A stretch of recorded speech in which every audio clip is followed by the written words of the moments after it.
The movie Memphis Belle tells the story of a B-17 bomber crew and the bomber Memphis Belle as it completes its 25th and final mission over Europe in World War II.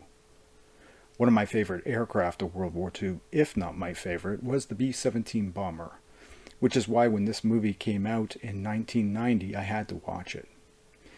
This movie is a fictionalized account of a World War II bomber crew that completed 24 bombing missions and was about to embark on the 25th and final mission. Please join me as we talk about the movie Memphis Belle.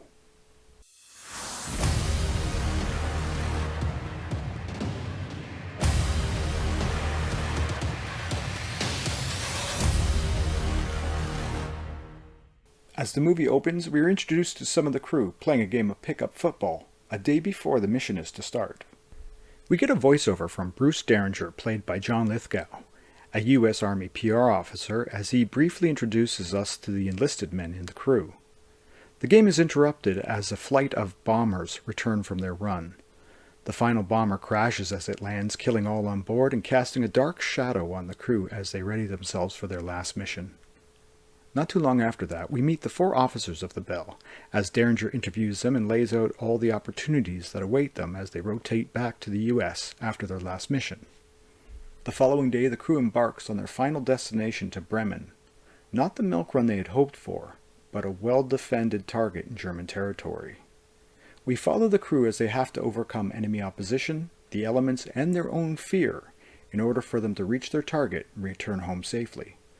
Now, B-17 bombers required 10 people to operate and defend it, and the shots inside the bomber were great. It gave me a good sense of how cramped and claustrophobic working in those bombers must have been. There was a large cast of characters required for this story. Some of the stars include Matthew Modine, Eric Stolz, Sean Astin, Harry Connick Jr., Billy Zane, D.B. Sweeney, Tate Donovan, amongst others.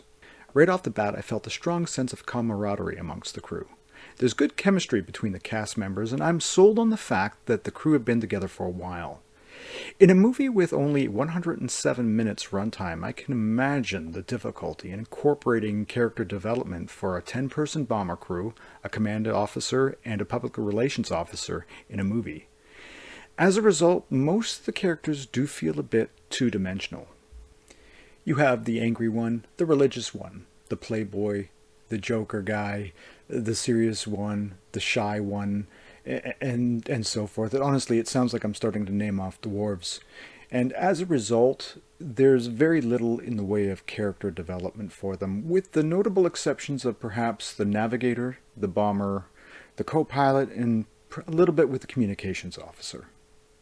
There's quite a touching scene where Bruce Derringer, the PR officer, is having a confrontation with the base commander, calling him callous and uncaring with regards to the people under his command. The commander pours out a box full of response letters from people who have lost their loved ones in the war. Ordering Derringer to read them, we get a narration of the letters with the backdrop of actual World War II footage, and I found the scene quite impactful. There was no CGI in this movie. The flight scenes were actually produced with operational B-17 bombers, P-51 Mustangs, and Me-109 fighters. And despite having only a few aircraft on hand, I believe they only had 5 operational B-17 bombers to work with. They managed to make the bomber squadrons look larger than they were, although the majority of the shots only had 2 to 4 bombers in a scene at any one time. When the aircraft took significant damage, models were used.